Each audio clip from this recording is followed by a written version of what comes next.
ప్రకృతి ఏ కాలంలో ఏ కూరగాయల్ని మనకు అందిస్తే ఆయా కాలాల్లో ఆ కూరగాయలు తినటం వల్ల మనలో రక్షణ వ్యవస్థకి శరీరారోగ్యానికి అనేక లాభాలు కలుగుతాయని మనందరికీ తెలుసు. అలాంటిది సీజనల్గా లభించే కూరగాయల్లో కాకరకాయ ఒకటి స్పెషల్గా మనం చెప్పుకోవచ్చు. ఇది కాకరకాయలు చేదుగా ఉంటాయి, సంవత్సరం పొడుగునా దొరుకుతాయి. కానీ కాకరకాయలు సీజనల్గానే లభిస్తుంటాయి.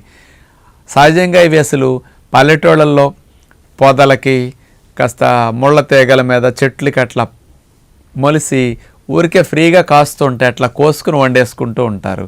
ఈ మధ్య మార్కెట్లోకి కాకరకాయ పంటలు కూడా బాగా పెంచి ఎక్కువ ప్రొడక్షన్ తీసుకొచ్చి సీజనల్గా అందిస్తూ ఉన్నారు. మరి అలాంటి కాకరకాయని ఇష్టపడిన వారు ఏమన్నా ఎక్కువ మంది ఉంటున్నారేమో కానీ చేదు వల్ల కాకరకాయ అంటే అందరికీ ఇష్టమే. ఈ కాకరకాయని మనం తినటం వల్ల